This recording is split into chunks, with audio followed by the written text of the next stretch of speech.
We just want to make a good movie. We just want to make a movie that entertains us, that I would want to see, that doesn't exclude anybody. Oh boy, this is gonna be good, I can tell.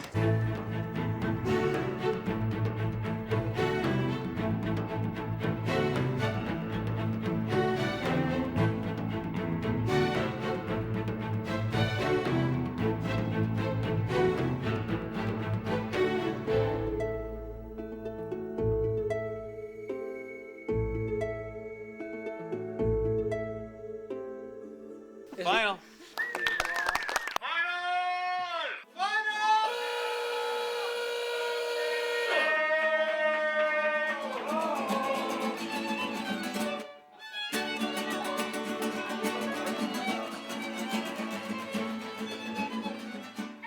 I always believe in research.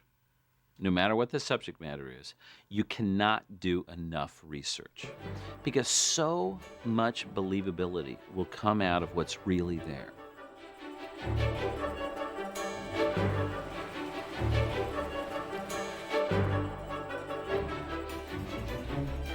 I went on numerous field trips and research trips. Going to the museums to actually take fish out of the bottles and have a look at them close up. I went to every single person early on in the film and said, you have to get certified scuba diving, you have to go underwater.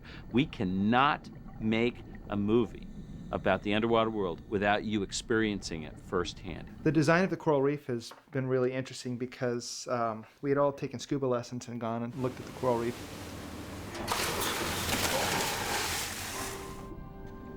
It was spectacular.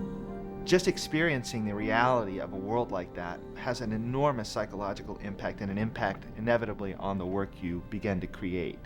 People came back just with these eyes like, it was amazing. You know, I said, I told you.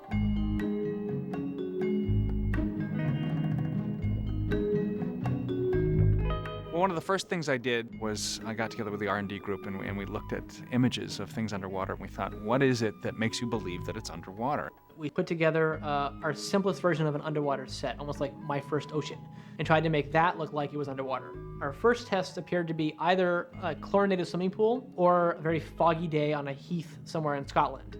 We didn't get ocean water. Each of these individual aspects of being underwater looked great, but we couldn't get them all to work in concert together. And I just picked a couple shots of things above water and things below water from real footage, and I said, okay, using exactly the tools that we have created and nothing else, I want you to see how close you can mimic these actual shots. And they came back a couple weeks later, and they put the two images up, the actual live action footage and then our footage, and I couldn't tell which one was which. We were shocked. I mean, we were elated because it's like, oh my gosh, we did it. I mean, it looks like water. Then we had to sort of pull back and go, wait a minute, it looks too real. We want you to believe that it exists, but we want you to also kind of feel that you're in a make-believe world. We just push on a story as hard as we can, and we try and buy ourselves as much time as possible to work out every aspect of the story. It's really important for us, sort of at the head of this big pipeline before it gets down to layout and animation and lighting, to work this thing out right. And that includes pacing of a film, that includes the emotion, making sure that people are feeling things as the movie progresses. And on Nemo, Andrew thought he had the magic bullet because he wrote the screenplay himself and had a complete screenplay going into this, which we don't always do. We thought that this whole process was going to be much smoother sailing. But the reality is once you put these movies up in storyboard form, a lot of things come to light that aren't clear when you're just reading words on a printed page. The thing that finally makes it on the screen is all about rewrite, rewrite, rewrite, rewrite. Is that funny enough? Make it funnier. Okay. And a good portion of the rewrite process is not done by the screenwriter, you know, at a word processor or a typewriter. It's the story department. It's the guys that sit in a room with you for close to 2 years, batting out ideas, countering your ideas, drawing up story panels, putting them up on a wall, pitching things, putting things on a reel down in editorial. It's a very malleable, messy, glorious process. Sometimes it's about doing things over and over and over and over again. And even though I've done this a lot of times, it never fails to to bring me to that point we're in, oh boy, I don't want to do that sequence one more time. When it works, it's amazing. The power of what you can do with a group of great minds. But it can also be very, very frustrating because there's not a singular mind at times. Can you help me? No. You get yourself in there, you can get yourself out. When it really got dark and we didn't know what to do, Andrew Stanton and I would jump in a car and we'd drive to LA. You know, instead of flying down to go down and record Ellen DeGeneres or Albert Brooks, we'd drive 6 hours. But what that would force us to do is to just talk it out with no other distractions. And we worked a lot of good stuff out that way. And when I watch the film now, I can remember where we were on I-5 when this idea was brought forward. In fact, the Nemo initiation sequence was written on one of these trips. Shark bait. Shark bait! Ooh ha ha! Welcome, brother Shark bait! Shark bait! Ooh ha ha!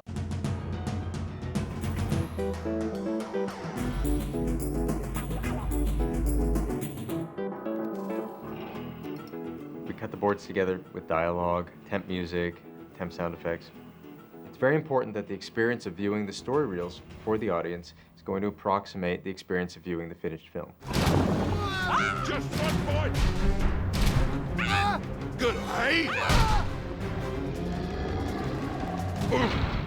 We spent a lot of time, we spent years, in fact, honing this story reel to try to create the best, most solid, entertaining template for the movie. Good eye! What we decided to do was to establish a range of underwater color to track the characters through the film. So with the reef, we start with crystal clear, kind of very light greenish turquoise. And as the film progresses, it gets darker green turquoise, and then black, and then blue. And then as we get closer to Sydney Harbor, it becomes greener. The pastels are used to kind of outline the color and the mood and the lighting for the entire film. Here's this morning in Pelicans. I start off again with a big broad stroke color palette. We try and figure out time of day and mood for the film. And then as we move forward and things are getting finalized in story, I go back in and, just visit key shots in a scene to kind of provide a direction for lighting. He'll put out the inspiration for what the scene should feel like and how it fits into the whole. We'll scan them in, and then she'll take them and she'll balance the colors a little bit. And he'll see it later and he's like, wow, that looks as good as I was hoping it would look, which just, of course, makes me feel like $1 million.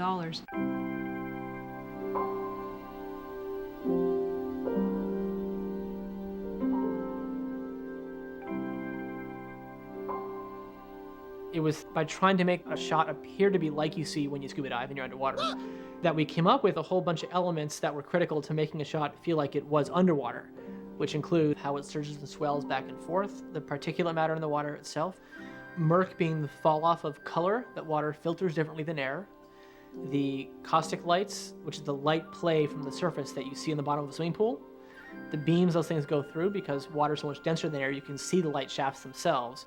Okay, now how is it different being in a reef than being in deep ocean water than being murky in a harbor? Oh, okay. So now you have to find different settings for all those various things again and set the levels again. So you get, harbor water and sewage water and clear open blue ocean water, murky ocean water, bright sunny reef water that's shallow at night and at day and at dawn and dusk. If you look at fish, it's amazing how little we did have to caricature them because they're so wild in their shapes and forms. They took a lot of scientific input, but there are some things you just have to do in order to act that fish don't do. Real fish have the eyes on the side of the head. They don't have eyelids, and they don't blink, and they don't talk. So how do you design a fish that is able to talk and emote and everything that the animators are going to want to put in there? We looked at how dogs emote. The subtle movements of their eyebrows is enough to emote like sadness or happiness. Neutral. Excited. Angry. Stern. Sad. And it's the same thing with these fish designs. We put enough eyebrow mass in there to really get the nuances of emotion. So I basically now have to flesh that design out, start figuring out the details about the fins and the gills and the mouth and the teeth, and turn her around, draw her from so many different angles. So as I'm developing that character, There are some designs that Andrew really likes, Andrew and Ralph really like, and then they give it to Jerome Ralph, the sculptor here. We're generating these sculptures to pre-visualize character design. We knock these out in clay, just like this, and we do it as fast as we can so we can get as many changes from the director and the art director, as many as we need.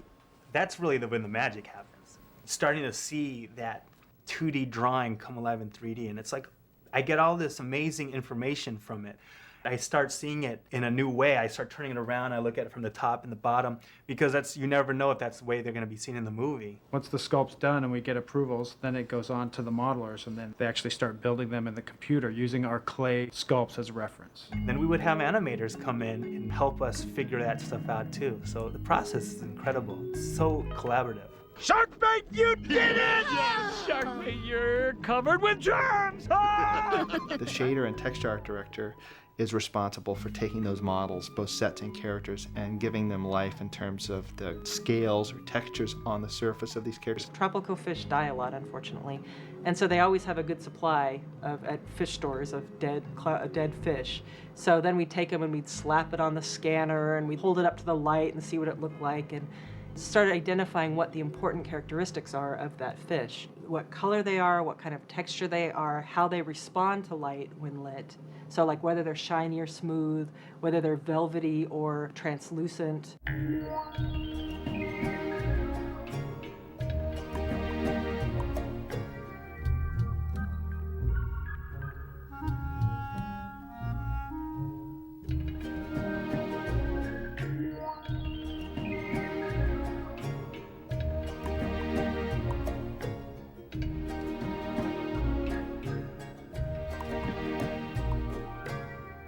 So you do like it, don't you? No. I do. I really do like it.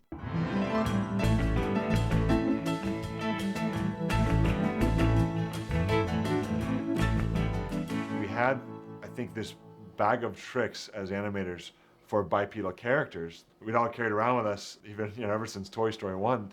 It wasn't until we had done the first few tests that we had realized that it's a completely different language.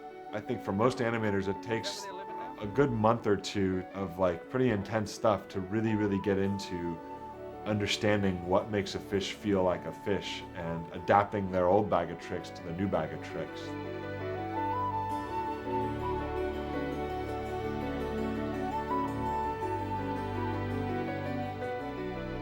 One thing I always equate it to is animating fish is like animating toilet paper underwater, but like muscular toilet paper. It's so loose and smooth everywhere, but then muscularly driven that's a hard thing to do. One of the first lectures I gave was on how fish move, and I was sort of amazed to get called back just 2 days later to sort of look over some of the things that they had dummied up based on my lecture. And this fellow was showing me how the fish moved and everything. I said, they can't move their pectoral fins like that. That won't look right. A fish can't just sort of do that. He said, you know, Adam, fish don't talk.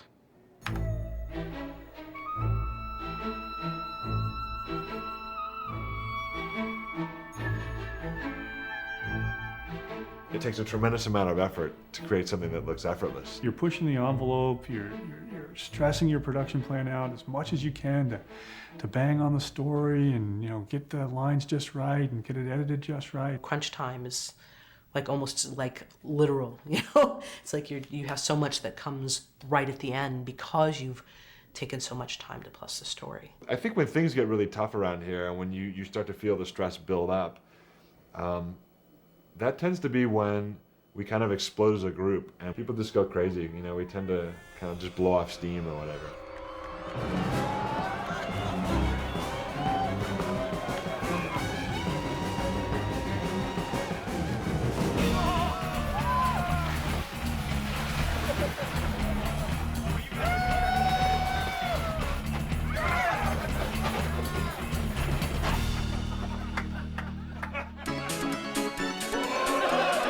What happened when we moved to this big building is you don't see the people that you used to see all the time. And I think that a lot of us were missing each other and missing that collaboration. It's called the Ugly Contest. Basically, all of the men have grown mustaches. The women have put eyeshadow on from their eyelids all the way up to their eyebrow, like obnoxious colors. When they're in the building, they have to have it on. When they're outside the building, they can take it off. So I think they actually get away maybe a little lighter because this thing doesn't come off. I started adding more makeup, and eventually I had the complete face, and then I decided that I'd start to wear different outfits.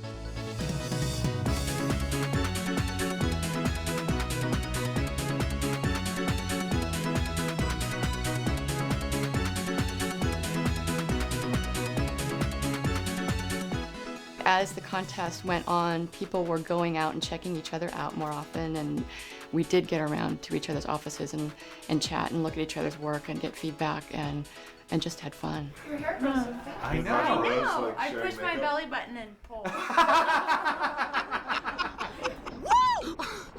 That was fun! On the production, we have what are called shot briefings for the animators. And to be honest, all that is a fancy word for what all directors do with actors. You may be talking about what your character's motivation is, or simply you need to be swimming here, and you suddenly have to be at this point in the frame by the shot's over. Whatever the actor needs to make the scene work. I remember it. I do. It's there. I know it is because when I look at you, I can feel it. And I look at you and I'm home. I can say to you, she realizes she doesn't want to be lonely anymore. I don't think she's that articulate, and she understands even that clearly. But I think she's felt it. She just hasn't formed it, right? So it's like forming as she's saying it, right? So she's like, if you leave, you know, it's like basically I will be lonely. But she doesn't even know that yet. She's just like it's going to be bad, right? There's definitely acting that comes from the voice talent, but it's really people's ability to get inside of that character. You have to know all about it in order to bring a character to life. Otherwise, the character's not alive, it's just moving. I locked the door, I closed the door, and I put up some pictures of different people or things in my life that were important to me that are gone now, and kind of put myself in that moment for a while, and it was a depressing day. But, and then after a while, after I was really kind of in the moment, I looped the dialogue and I kind of went with it, and then I turned on my little computer camera here. And I look at you and I'm home. So working from that has been a great help, and hopefully, since it's coming from a sincere place in me, when it's coming out of Dory in the film, it'll feel like it's coming from a sincere place from her as well. It's almost like when you show your shot, you're naked and you can't hide behind anything. So yeah, I haven't shown it to Andrew yet. It's there. I know it is because when I look at you, I can feel it. And I look at you and I'm home.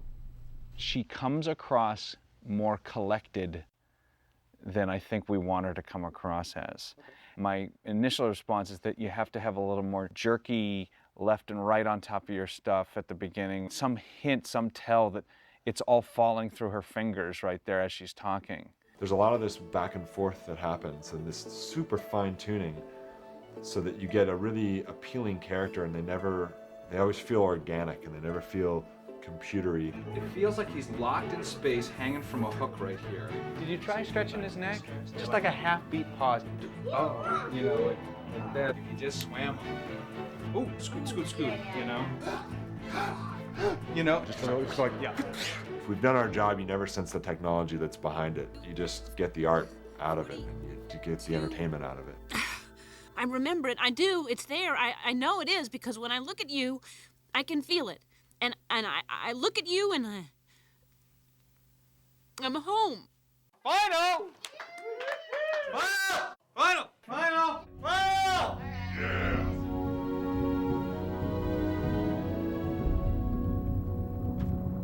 I think that the interior of the whale scene is a good example of just an enormously challenging sequence from all avenues.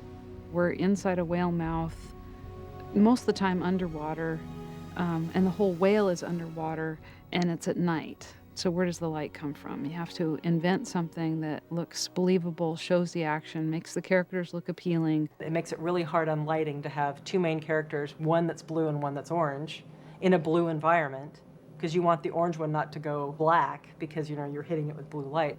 There was some concern about Dory disappearing, considering that we're in a lot of blue in this film, and turquoise and things. But that just goes to show you how terrific the lighting staff is here. Yeah, we're a little hot. So what color is your sunlight? That really super deep, dark blue. Get a good shadow of Squirt on Father when he's doing the head nod. Some of this might be in shadow from the cabin. Yeah. I'd say the most challenging part of my job is usually we have a lighting crew that's 30 to 40 people, and we're all trying to make the same movie. We're all trying to make shots that look like they could have all been lit by the same person. It looks awesome. Final.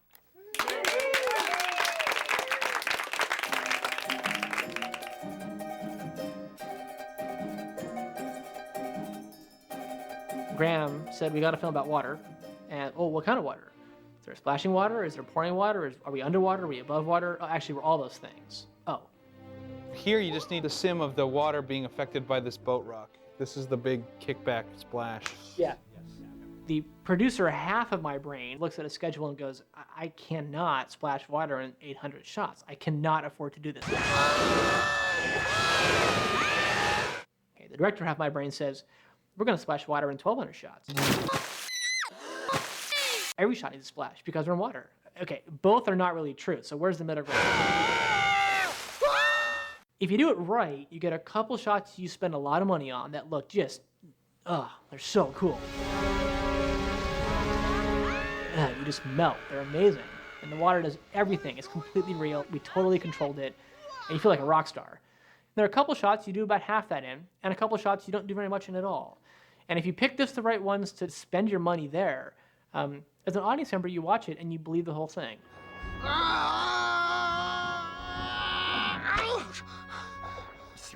Almost 3.5 years. That's a long time to work on something and still not know whether or not it works. I mean, I thought it worked, and I thought it worked the first year that I worked on it. It's like you never really know until you see it with that preview audience, especially when you've seen it so many times. 2 years later, after a lot of dead ends or wrong turns and changes, you just get sort of beaten down. About the 20th time, you're not laughing at that joke anymore, and you forget that that joke's funny. I was in a very vulnerable state, and I think the whole production was. We just didn't know what we had.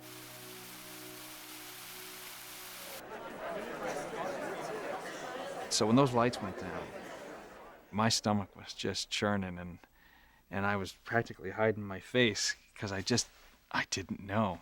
Not only did the screening go well, they were the best 2 screenings we've ever had in Pixar's history.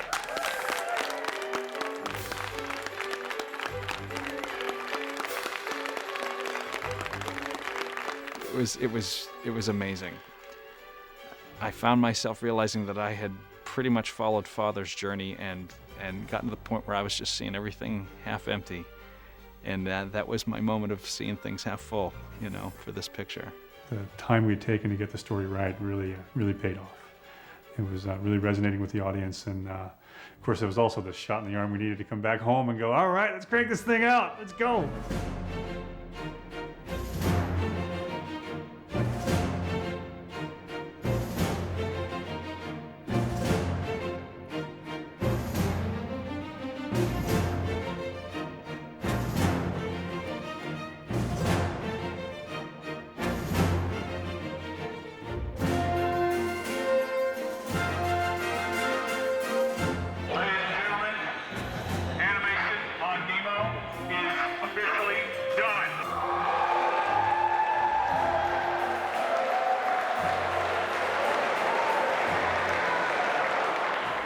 Take an audience to a place you want it to go and they get there, that's just unbelievably satisfying, because that means that all the stuff you spent doing for years and years and years actually worked.